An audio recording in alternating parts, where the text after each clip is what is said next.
If you go on to enjoy the video, do me a favour and hit that like button. It really does help out the channel a lot. And through Team of the Season, we are going to be doing a hell of a lot of player reviews. And of course, if you need any coins to get you through Team of the Season, head over to u7buy.com. Through Team of the Season, they are doing a pretty big promotion.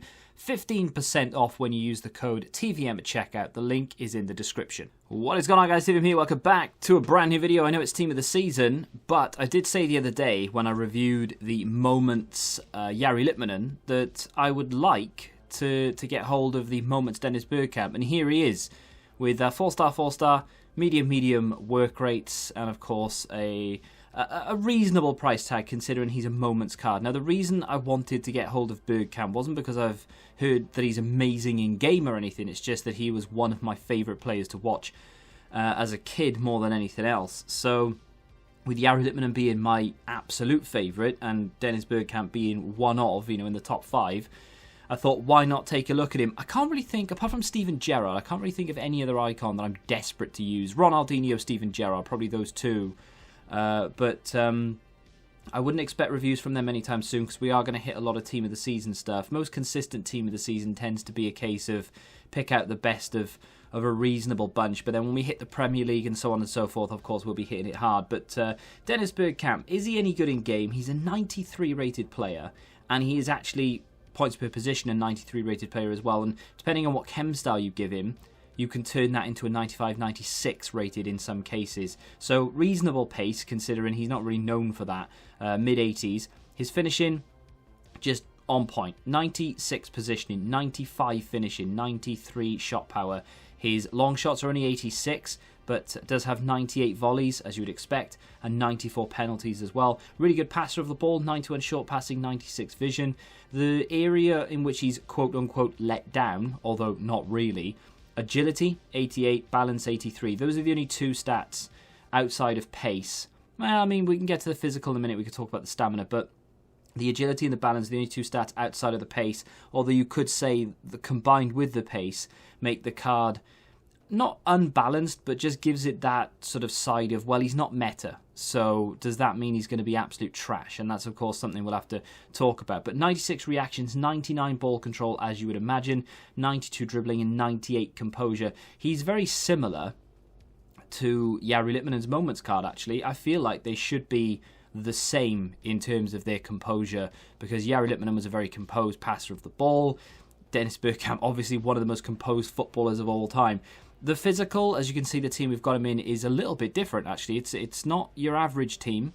We've got a lot of players, apart from Mendy, got a lot of players in there that you never really play against. They're not that common, which I like. And that's what I'm doing at the moment. I'm not playing champs, can't be bothered with it. Not playing rivals that much either. Play a little bit here or there, but only in co-op, just for a bit of a laugh, 3 or 4 games every now and again, just to get enough rewards to make it worthwhile playing the game, I guess.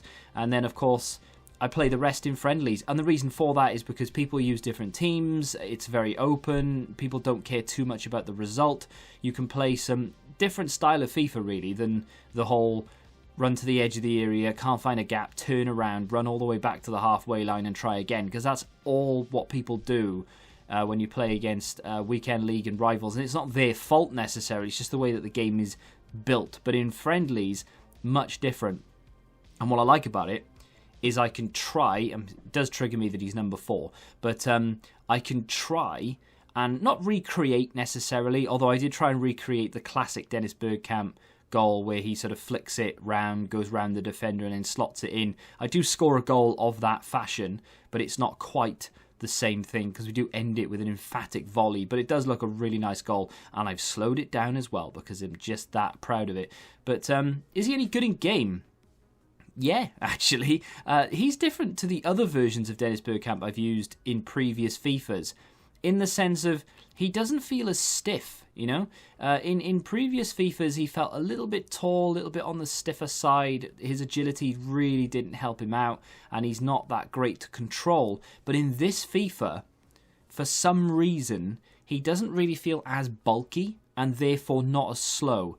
The chem style does add a little bit to the pace and what have you, and of course we do have a pretty decent team around him, but in terms of being able to dribble through people and I would say sort of channel the creativity and the composure in general, you can actually have an awful lot of fun with this guy because he does semi-suit the game. I'm not going to say that he's meta because he absolutely isn't. Doesn't have the agility and the pace to be meta. So if you are looking for that type of player, like your Alejandro Gomez type character, really, then you're not going to find it here. Move on. But if you are looking for a player who you can kind of work with and does sort of half get it, and you can maneuver. Look at that for a pass. Outrageous ball out to the wing, and we can't quite make it count with the ball into the penalty area, but that was a ridiculously good pass.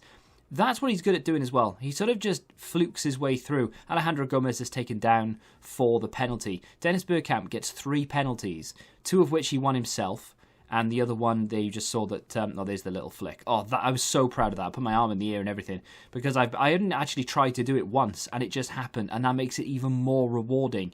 Because if you're trying to do it constantly, and then you eventually do it, it's like, oh, thank God for that, I've done it, yes. But I did that just on a whim, played it into him, and I thought, oh, I'm going to try. Look at that for Flair as well.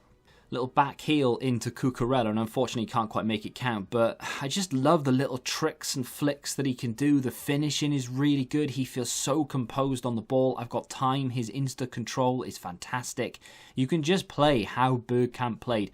It would be a little bit of a dream, I suppose, to get Bergkamp and Littman in the same team together, although maybe that wouldn't work. But either way, that could be something I do in the future. But again, another great ball. Good finish there in the end from Tello, who is actually a very good player, by the way. I think I've missed the boat when it comes to the review on him, but he is a very good player. And again, little heel-to-heel. Not your classic heel-to-heel, but a little sort of side heel-to-heel. And then gets taken down for a penalty. And of course, you don't need to see another penalty.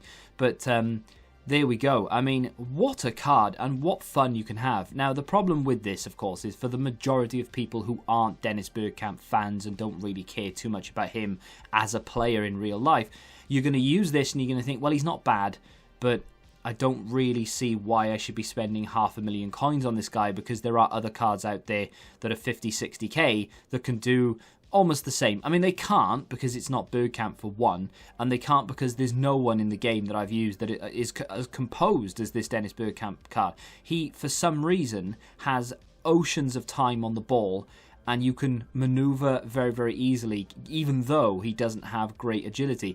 I am a massive fan of him in real life and a huge fan of him in game, and I'm very happy that I've picked him up. If I can muster the coins together to be able to keep him in my team permanently, then I will, because I've already got Littman in the team permanently, so I might just buy Bergkamp and stick him in there as well. But a lot of fun to be had, especially if you're a fan of him growing up and watch him in general. I mean, cons, obviously not the most agile of players, not meta, to be fair. But, and then again, his stamina definitely needs to be a little bit higher. But if you use him as that sort of really composed, don't run with the ball too often, just sit there and wait to ping a pass, or put him up front, tell him to stay forward and just ping balls into him, that shouldn't be too much of a problem. A lot of fun to be had there. If you have enjoyed this review, do me a favour and hit that like button. It really does help me a lot. Subscribe to the channel if you're new, of course. And until the next time, goodbye.